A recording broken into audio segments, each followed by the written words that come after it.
Greetings, YouTube. A Christian group in Bristol, Virginia has been giving out pamphlets. The pamphlets are entitled Women and Girls. I shall read some of the content therein.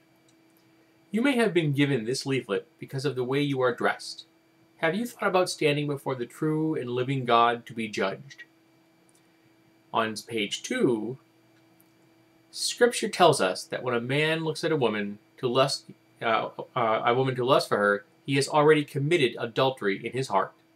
You are dressed in a way that tempts men to do this secret or not so secret sin. You are a participant in the sin.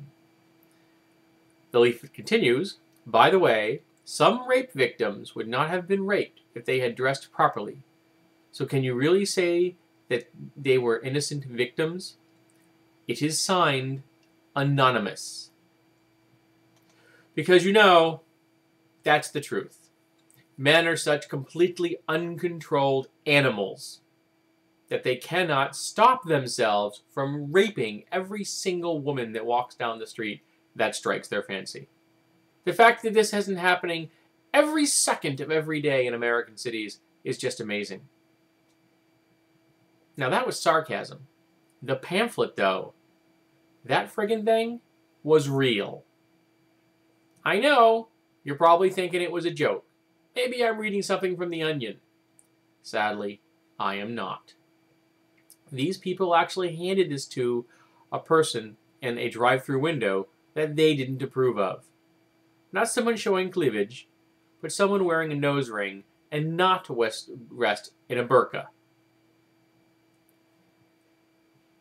The fact that someone blames a rape victim is stunning.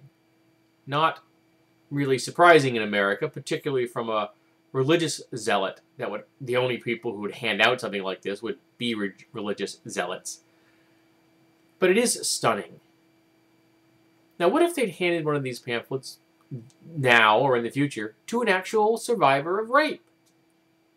So, if that person, say, reacted badly to receiving this pamphlet, which would be fully justified, and they, say, attacked and beat the living crap out of the person that gave them the pamphlet, would the pamphlet giver be held culpable for that?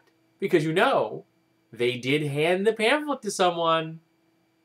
Or, in a civilized society, would we say that no, attacking another person is immoral regardless of the reason? Because that's what we do here in a civilized universe. We hold the attacker culpable. We say that they are responsible for their actions, not their victim. And handing a document, even an inflammatory document, to someone is not justification for being assaulted, just as, regardless of how you are dressed, it is not justification for rape. Because it doesn't matter who you are, in what stage of dress you are, whether what men, woman, straight, gay, bi, you name it.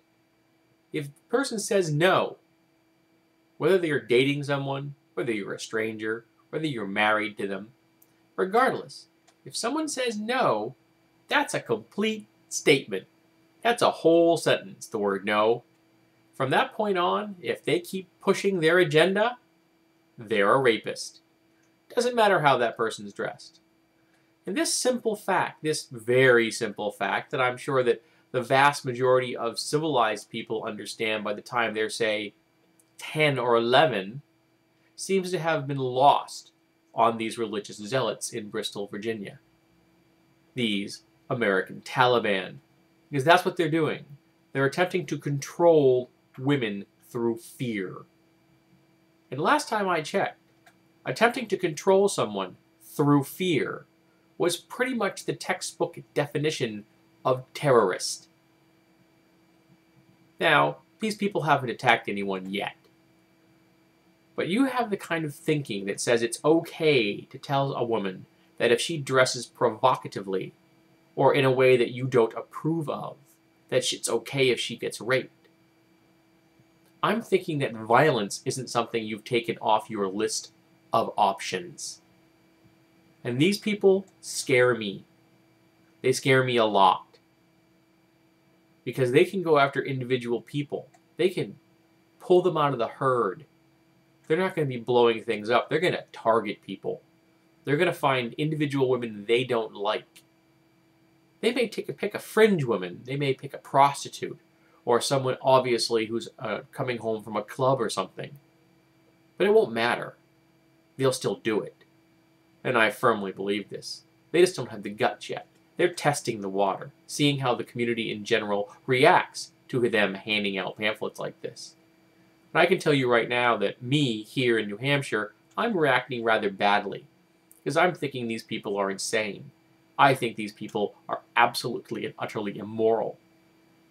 And that any religion they call themselves a member of is shamed by that membership. I hope that eventually someone can track them down and make them confront the reality of what they've done. I don't hope, but put a lot of hope in that. It's probably slim. Because people like this find a way of slipping through the cracks, of saying, oh, no, no, no, we were just expressing an opinion. Well, yes, you were. And guess what?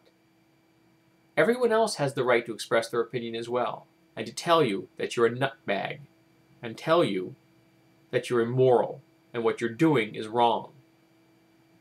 And maybe if they actually hand one of these to a rape victim, they'll just get sued. Because I'd enjoy that as well. Because you go after people like this in their wallet, and that hurts them. Why do you think all of the Westboro Baptist Church children are lawyers? It's not because they like law. It's because they get sued constantly. So this disgusts me. And I'm not happy to say it happened here in America. But I'm hoping that eventually these people can see the error of their ways. Maybe it'll take a legal action. Maybe, sadly, it will take a physical one. But maybe, someday, they'll see that what they've done is immoral. What they've done is wrong. And that they've done harm to the community around them.